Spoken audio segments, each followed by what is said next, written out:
Hello, my fam. This is your boy, Mr. What If here, bringing you a brand new, lovely little story on my little channel on YouTube. And yes, I apologize for not uploading. I really am sorry about that. I've actually been trying to figure out how my schedule is gonna be, and yeah. So I should be uploading more videos pretty soon. I'm actually going to be uploading another video after this. So yeah. And we're going to be picking up from what if Deku joined Overhaul / what if Deku was a villain. And I'm sorry for people who requested to see more of this. I do apologize. It's just that this story really took a lot out of me because there's so much stuff that I want to do in a short period of time. There's so much I want to do for the story because it's not originally what the canon story, because everybody is in their third year and Deku is older. Everybody's older, and so yeah. But what is going to happen is a giant fight scene, a war against villains and heroes. That will happen. That's a spoiler. So yeah. Alright, so let's get into this part. Recap of the last part of this. Deku interrupted Overhaul and Shigaraki's little beef session. And we're going to pick up from there.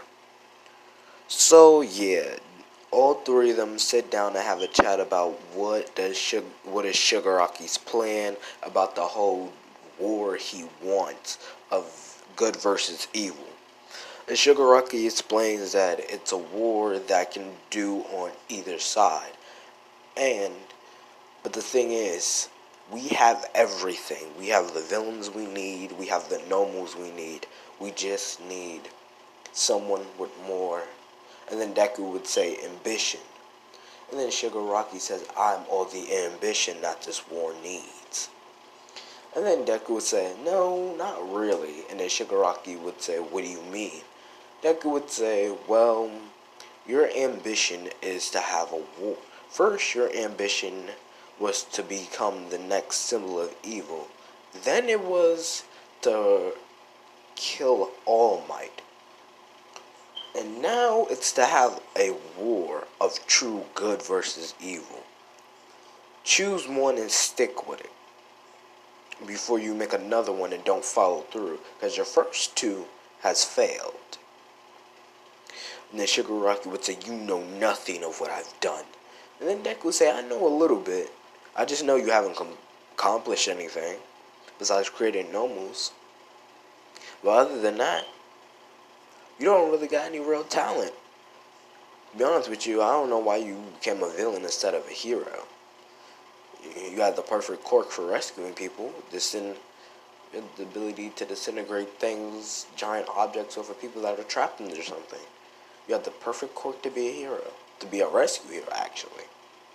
But no, you decided to become a villain due to your little backstory that nobody really cares about. And then Shigaraki would say, you have no honor. And then Deku would say, you have no respect. I might have no honor in what I do, but you have no respect. And let's get one thing cleared. I have honor.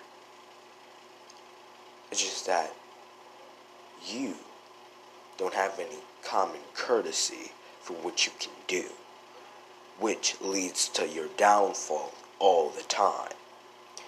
And this is when Overhaul says he has enough, and he asks Shigaraki again to please leave, or I will not hesitate. Then Shigaraki would say, fine, don't participate in this war, but no matter what, just remember, once a villain, always a villain. And then Deku would say, correction, once a smart villain, always a smart villain. Then Shigaraki would say, piss off. And then Deku would walk him out of the premises. And then he would tell Shigaraki, your whole little idea of good versus evil, you might got something to do. You might got something right. And then Shigaraki would say, so you're going to help. And then Deku would say, I'll think about it. No. Please, go back to where you came from. This is when Deku would go walk to Overhaul and tell Overhaul that I told him that we might participate. And Overhaul say, why you say that? I thought you didn't want. I thought you didn't want anything that would make you that big. And then Deku says, not for me, for his downfall. Because think about it, once Shigaraki is gone, his little group of villains have nowhere else to go. And what I've learned from watching you when I was younger is that more power equals more opportunities. And then Overhaul would say, so you just want to take Shigaraki out of the picture. You should have, if you wanted Shigaraki out of the picture, you should have just let me kill him. And then Deku would say, no, that's too easy. We have to let his own ambitions kill him. And this is when Deku would go home, and then he would go check on his wife and kid, and Uri's in her room sleep. And this is actually, and then I'm going to do a time skip. Time skip, I'll say a good 10 years in the future. 10 years in the future time skip. And I know what you're thinking. But wait a minute, isn't Uri 5 years old? Exactly.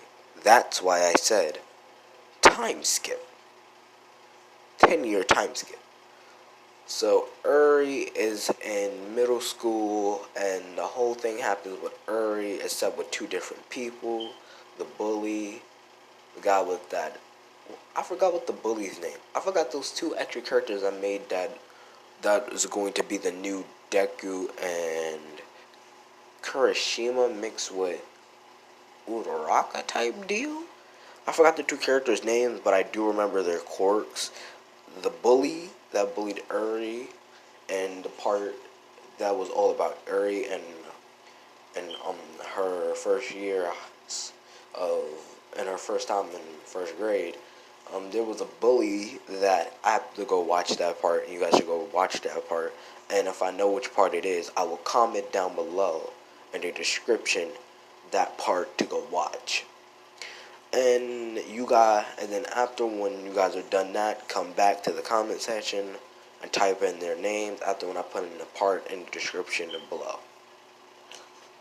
So yeah, I remember the bully's quirk was a energy blasting quirk, but it was most likely medium range and long range.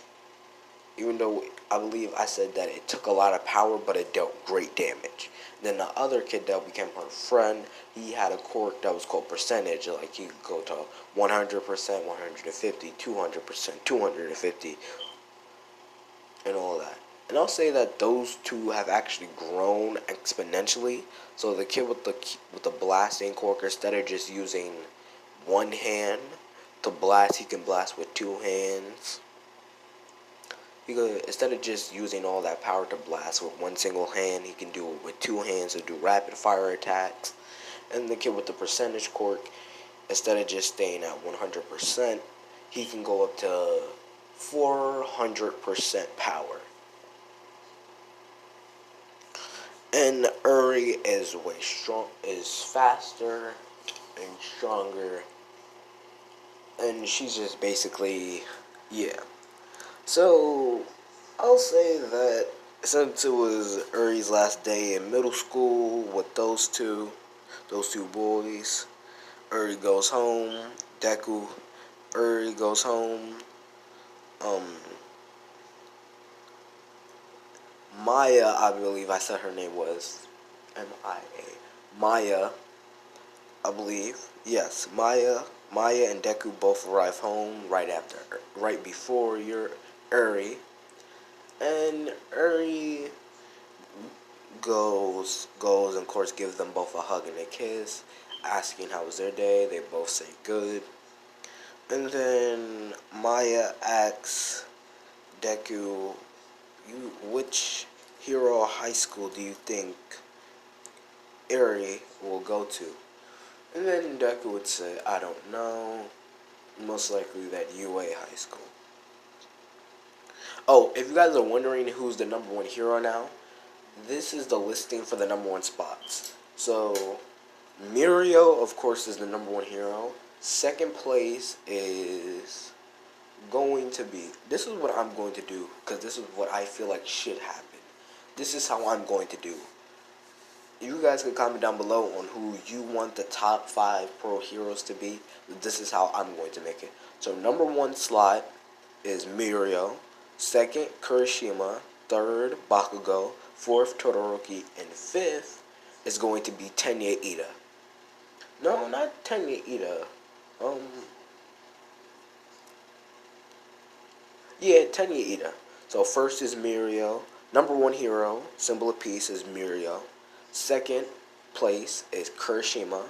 Third is Bakugo. Fourth is Todoroki. And fifth is Tenya Ida and Genya. And I know what you're wondering, why is it Bakugo in second place? It's because, one, ever since he found out that Deku was a villain, he started Bakugo. I'm gonna say that Bakugo never grew up. His ambition and his anger grew with him. So yeah. And Kirishima took that as an opportunity and became the world's second strongest hero. So yeah. Alright, so back to the part. So back onto Deku and family moment. So Eri is actually, there's in the mail, there's a recommendation sent by no other than, there's been a few recommendations by a few heroes such as Uraraka, Froppy, let's see. The hero internship worked by the teachers recommending students to heroes, recommending to the school. I'm gonna say that a few heroes actually caught Uri's eye because Uri wants to be a hero, even that means helping out people that are in dire situations. And I'm gonna say that she's actually gotten in trouble a few times by the law by trying to help out somebody or stop something by using her quirk. And yeah, so a few heroes actually caught her eye when they found out about this. And we all know Mirio, we all know that, yes, Eri did catch Mirio's eye, because she actually, one time, out of the 10-year skip, she actually saved his life one time. And yeah. So this is when Deku and Mia, I mean Maya, M-I-A. I can't remember the name. I have to remember the name. I am bad with names. Sorry, people. I am bad with names. When I was trying to do this, the first 3 times I was trying to do this, trying to make a good story enough, I kept calling Mirio Mario the first 3 times I tried to do this. So, yes, I am bad with names. So yeah, Deku and his wife start talking. Oh yeah, if you don't remember what his wife looks like, here's a picture. Yeah, this is what Deku's wife looked like for the people who forgot what she looked like. So yeah.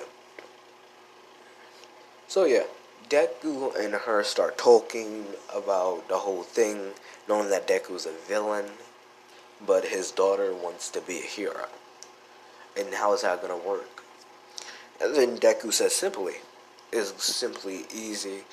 You are going to take Uri and run away. And I want you guys to run away far.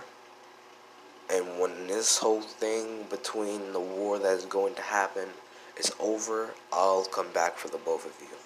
And this is when she will start run over to Deku and start crying in his arms, saying that I don't want anything to happen to you. Deku will say nothing's going to happen to me. And if you guys don't catch the drift right now, yeah, Deku has a plan of getting out of being a villain. So, yeah. Spoiler alert, there's a plot twist. So yeah, Deku tells her, no matter what, I will always come back for the both of you, because the both of you are my life, my love, and my pride and joy. You both are my world, and I can't live without. So before this all happens, that's why I want you to take Uri and run away, and don't come back. Just take her somewhere far, even if you have to go across the seas to make sure that she has a better life. I will come find you both. I promise. Not just you, not just her, but I promise myself that. And this is when the phone would start to ring, and then this is when Uri would say, I got it, and she would answer it, and it would be, oh, and then it would be overhaul, and then they would have a conversation, and this is when Uri would give the phone to Deku, and Deku and Overhaul would start talking. This is when Deku would hang up the phone, and then this is when Uri would ask him what was that all about, and then Deku would say nothing, just the final preparations for what's about to happen at work. And then Uri would say cool, and then she would walk into her room. And this is when Deku's wife would say, when are you going to tell her that you're a villain? When the time is right. I don't want her to be disappointed in me. That's the last thing. And I'm going to end it off right here with a split-second decision. So yeah. Like, subscribe, and I'll catch you all in the next part. So yeah. Peace.